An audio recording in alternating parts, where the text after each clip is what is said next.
Bapak Ibu rahmati Allah, saya tunjukkan dialog luar biasa. Inilah bagaimana membangun generasi yang kokoh yang dicintai Allah SWT. Rasul sallallahu alaihi wasallam berdialog dengan anak ini umuran SD kita, anak SD. Kalau di kita anak SD hari ini. SD paling tinggi 12 tahun kan? Kurang lebih usianya. Rasul naik kendaraannya, anak SD ini dibonceng di belakang Nabi, taruh di belakang. Lihat kan, hadis menyebut seperti ini, dan ini yang bercerita langsung si anak SD ini, yang umur SD ini, yang kelak menjadi orang besar, orang luar biasa, orang lengkap, satu orang berkualitas umat. Coba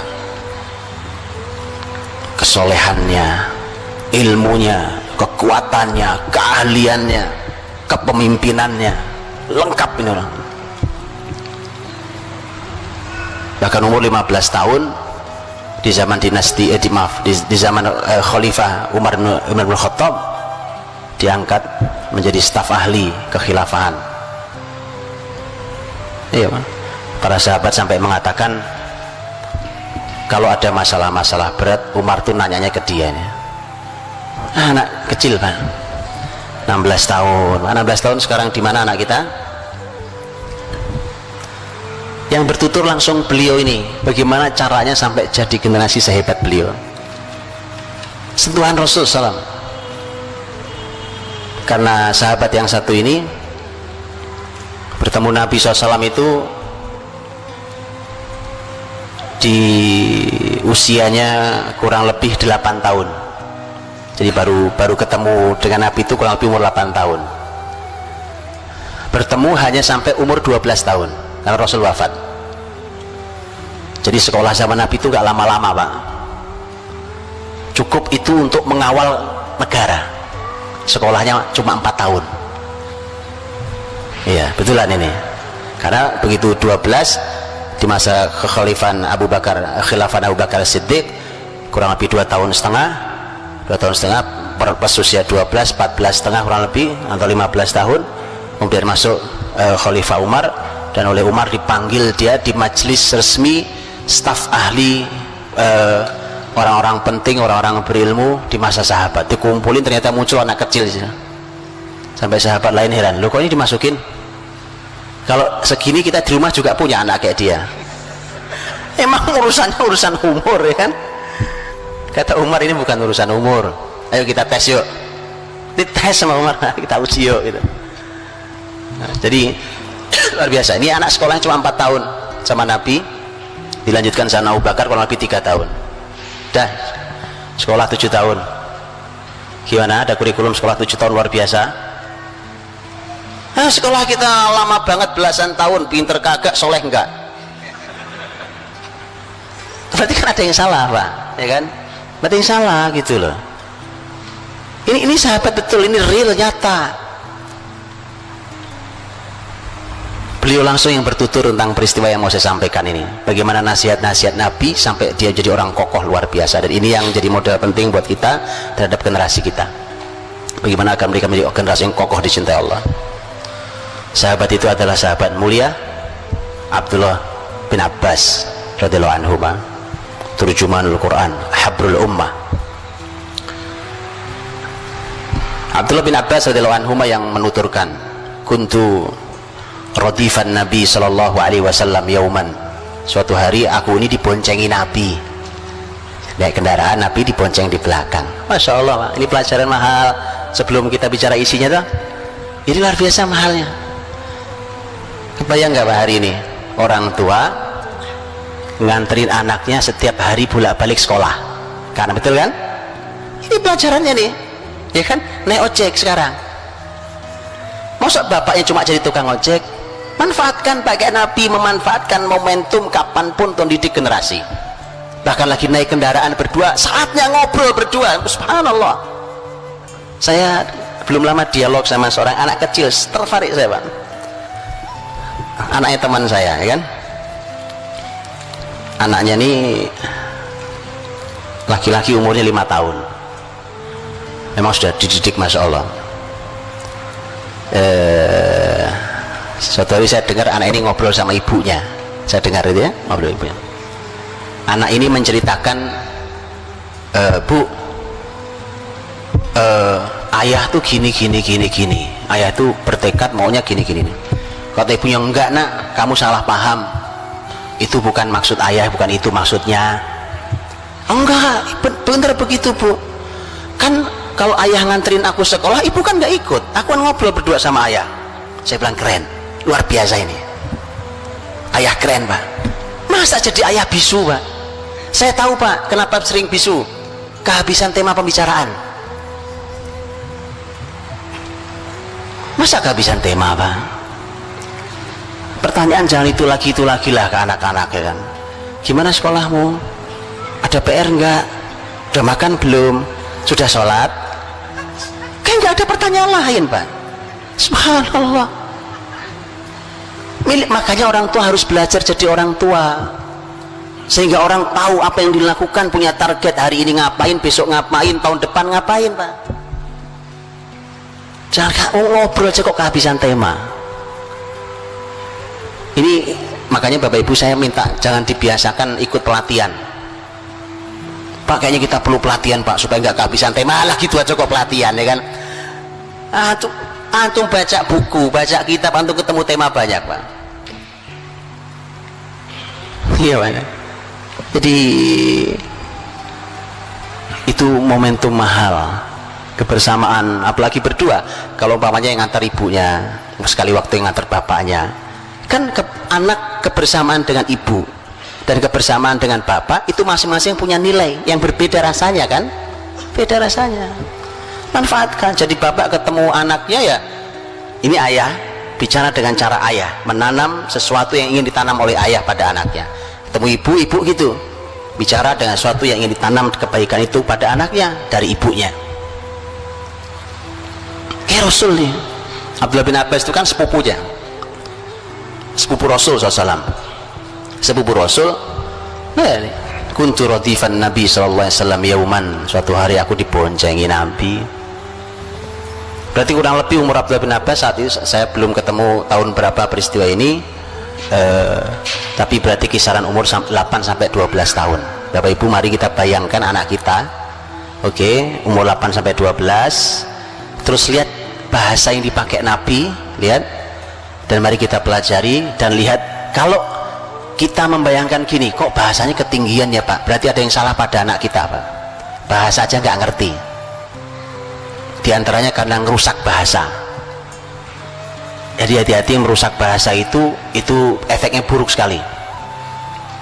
Hati-hati Pak, bahasa buat mainan ya kan, ada kamus alay lah, ada apalagi yang lain, kamus gaul lah, merusak bahasa. Hati-hati Bang, jadi,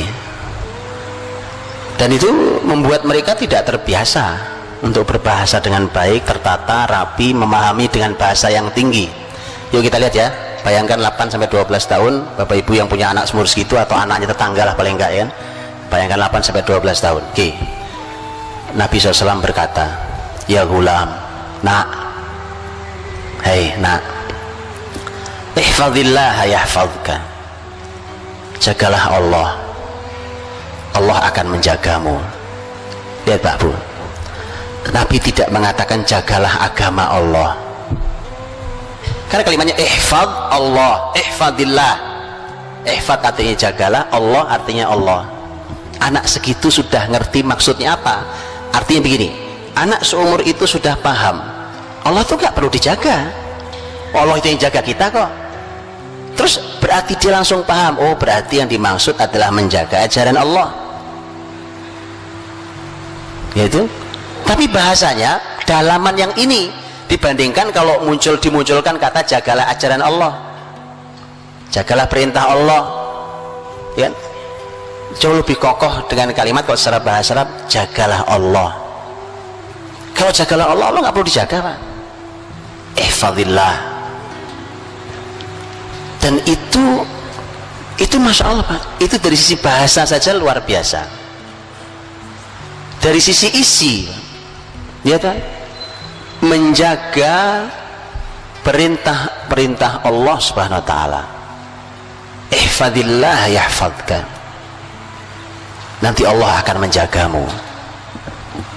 Anak umur segitu sudah ya Pak ya, 8-12 kira-kira, anak umur segitu sudah diajari tentang pola balasan pahala dan pahala, balasan terhadap sesuatu. Harus begitu. Balasannya apa nih? Ayo nak, jagalah Allah, nanti kamu dapat 5.000 rupiah. Nggak ada. Walaupun sebenarnya pembahasan tentang memberikan anak hadiah berupa uang boleh ya, tapi ada catatan berikutnya, ada catatan berikutnya ya, tidak mutlak, kita bisa catatan berikutnya. Tapi kebiasaan kita membicarakan sesuatu, anak kalau bisa melakukan ini, kalau selalu balasannya adalah urusan dunia, itu tidak membuat mereka kokoh. Ayo nak, ini mau Ramadan, besok sahur kita mulai puasa ya. Anaknya bilang, dikasih apa nanti mah? Oke. Sekali lagi, memberi anak boleh, memberi anak boleh, tapi harus tahu caranya. Karena yang menjadi bahaya adalah ketika setiap amal yang muncul di kepala anak kita balasannya adalah dunia. Bukankah melakukan amal dengan harapan dunia adalah, kan? Betul? Riya? Kan riya itu kemusyrikan? Ya. Dan kemusyrikan itu yang membuat seseorang menjadi lemah. Jadi anak umur segitu harus sudah mulai diajak pembicaranya tentang Allah yang balas. Nah, apa balasannya tadi? Ihfadillah yahfadka, Allah akan menjagamu. Jadi kalau mau generasi kokoh itu gitu Bang, ajak mereka dialog tentang Allah. Kalau begini Allah yang ngasih balasan ke kamu nak, kamu akan dijaga Allah, kau akan dicintai Allah, kau minta apa saja Allah akan dengarkan kamu. Itu harus latih. Ini kalau mau anak kokoh gitu Pak. Ihfadillah tajidhu tujahak, jagalah Allah. Diulangi lagi oleh Nabi, dikasih balasan kedua, tajidhu tujahak, kamu akan jumpai dia, kau jumpai Allah ada di hadapanmu. Loh kok bisa itu? Anak segitu sudah bisa diajak bicara bahasa yang dia paham, kan tidak real kan? Tidak real itu maksudnya tidak Allah ada di depan kita langsung ini kan? Dan Allah tidak bisa dilihat oleh hambanya. Di dunia ini Allah tidak bisa dilihat oleh hambanya. Berarti maknanya kan bukan makna betulan bahwa Allah ada kelihatan. Tidak apa ya? Berarti itu anak ngerti maksudnya.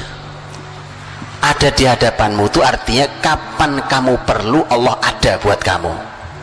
Anak segitu bisa diajak ngomong dengan bahasa itu Pak, enak ya, enak Pak. Daripada antum nanti kalau punya anak ya udah ngomong setengah jam, ditanya anaknya pelonga, ngerti ya kamu? Gak ngerti ngomong apa sih ayah? Ini anak dipakai bahasa, lihat bahasanya ya kan. Makanya sekali lagi tolong jangan rusak bahasa Pak, jangan dibiasakan anak kita merusak bahasa. Wallahi itu buruk sekali, karena tidak ada kebesaran peradaban kecuali mereka yang memang punya bahasa.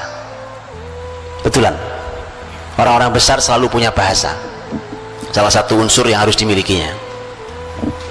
Tajidhu tujahak, ada di depanmu nak. Wa idza sa'alta fas'alillah. Nah, kalau kau mintanya sama Allah. Gimana nggak hebat anak-anak kayak Abdullah bin Abbas Pak. Jadi anak tuh oleh Abdullah bin Abbas itu oleh Nabi dikait kuatin, ditempel kuat pada Allah saja nak, Allah dan Allah gitu kan, gitu kan. Dari tadi udah 3 poin Allah semua itu. Idza sa'alta fas'alillah, kalau minta sama Allah nah. Wa idza ista'anta fasta'in billah, kalau minta tolong sama Allah. Kau minta apa, mintanya sama Allah. Coba Pak, anak itu kan, andai itu dibiasakan meminta Allah tuh keren Pak. Saya kasih contoh aplikasinya, ini contoh aplikasi. Suatu hari anak bapak ibu datang ke bapak, Pak, Bu, ini tadi tasku kesangkut, robek, minta tas baru dong. Oke, minta kan dia? Kenapa? Sekarang salah atau tidak? Kalau saya katakan minta sama Allah, nak, salah apa benar? Enggak salah. Nabi Musa, diriwayatkan Nabi Musa itu pernah berkata pada Allah, ya Allah, aku nih mau minta padamu tapi kok malu. Kata Allah, memang mau minta apa Musa? Kata Musa, karena yang aku minta sepele sekali. Aku cuma mau minta rumput untuk kudaku dan garam untuk makananku. Allah berfirman, Musa, mintalah apa saja hingga rumput untuk kudamu dan garam untuk makananmu. Sekarang mahalan mana? Sepatu, tas sama garam. Lihat kan? Iya Pak, minta sama Allah. Masalah nanti, coba minta, kau minta nak sama Allah. Baik, mudah-mudahan nanti ayah dikasih rezeki sama Allah untuk bisa beli tas buat kamu. Keren Pak. Jangan Anda jadi Tuhan. Apa? Perlu? Ya, yuk, ntar lagi jalan. Hebat amat sekali orangnya. Ajari anak, ini masalah pendidikan, masalah tarbiyah anak.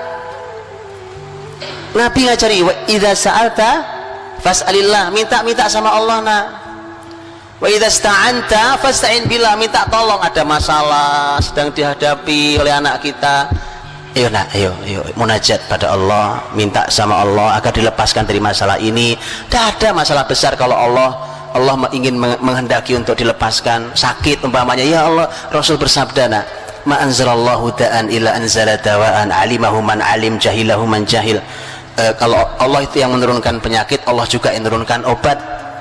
Kalau kamu sakit, insya Allah nggak ada masalah. Ayo minta sama Allah yang maha menyembuhkan. Allah wasyafi, Allah yang maha menyembuhkan. Begitu Pak. Kokoh generasi ini. Kalau pegangannya sama Allah mesti kuat sekali. Tapi kalau pegangannya hanya pada dunia, kemampuan kita, takutnya cuma sama makhluk, itu yang membuat lemah. Wa idza sta'anta fasta'in billah. Kemudian lihat kalimat Nabi berikutnya. Kata Nabi, wa'alam, ketahuilah, law ijtama'atil umma ala yanfa'u lan yanfa'uka illa bi syai'in qad katabahu Allahu lak. Kalau semua yang ada ini ingin memberimu kebaikan, ingin memberimu manfaat, itu tidak akan terjadi kecuali kalau memang itu takdirnya milikmu. Ditanam tauhid yang kuat. Generasi kuat memang begitu. Sebaliknya, wa in istama'u ala ayyadurruk bi syai'in la yadurruka bi syai'in illa qad katabahu Allahu 'alaik. Kalau mereka sepakat untuk membahayakan dirimu, itu pun tidak akan pernah terjadi kecuali memang hal itu, keburukan itu memang sudah ditakdirkan akan mengenai dirimu. Jadi itu anak gak punya takut sama sekali Pak, ya kan? Nggak ada takutnya, gimana? Nggak ada takut. Pertama, dia tidak bersandar pada makhluk, karena tadi Nabi katakan, ya anggaplah semua orang pengen membantumu, itu kalau bukan takdirmu kamu nggak dapat bantuan itu. Berarti ini kan dibersihkan oleh Nabi dari bersandar pada makhluk. Sebaliknya sama, kalau mereka sepakat untuk mencelakai dirimu, nggak akan kejadian, nggak akan kena ke kamu. Orang generasi nggak punya rasa takut Pak. Kokoh sekali. Bayangkan tuh anak SD loh itu. Anak SD nasihatnya kayak gitu modelnya. Rufi'atil aqlam wa jaffatis suhuf. Pena sudah diangkat, lembaran-lembaran telah kering. Apa maksudnya Pak? Sudah jadi keputusan Allah, nggak mungkin diubah lagi. Dalam riwayat lain ada tambahan nasihat di peristiwa itu juga.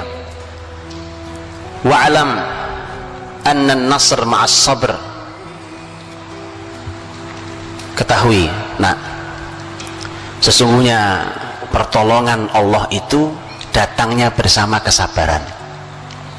Luar biasa ini Pak. Ini konsep hidup ya Pak. Anak SD diajari konsep hidup. Coba ayo, di mana sekolahnya? SD mana itu sekolahnya Pak? luar biasa Pak.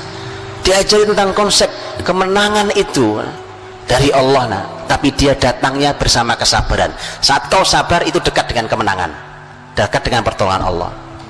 Dia akan membangun kesabarannya. Baik, dengan itu maksudnya akan membangun kesabarannya. Dia akan bangun kesabaran karena berharap dapat pertolongan Allah. Wa alam anna nasr ma'as sabr.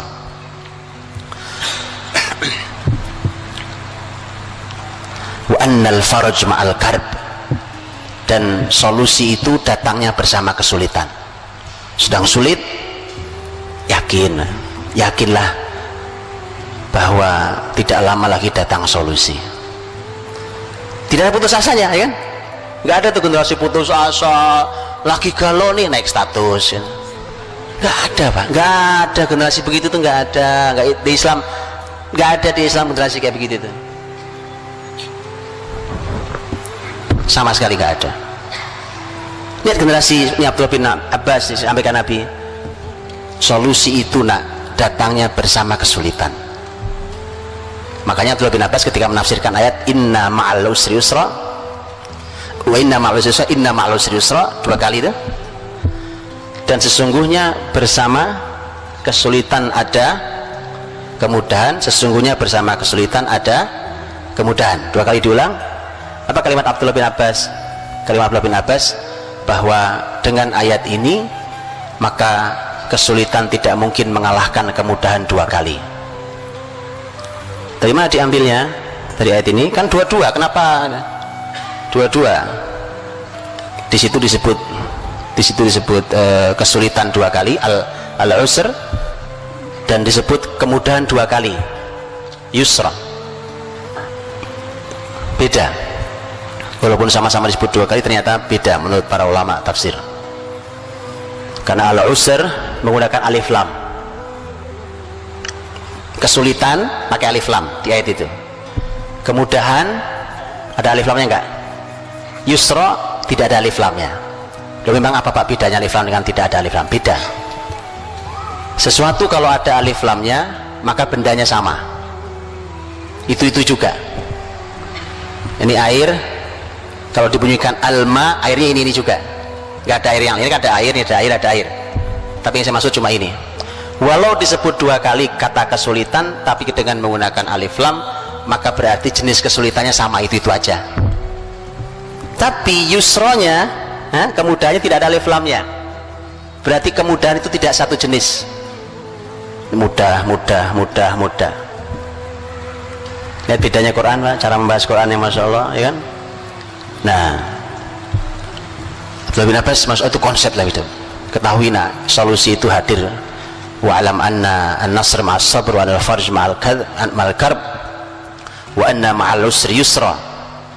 Dan ketahuilah bahwa sesungguhnya bersama kesulitan ada kemudahan. Bapak Ibu dirahmati Allah, waktu saya sudah kelewat 5 menit ini. Afwan Ustaz.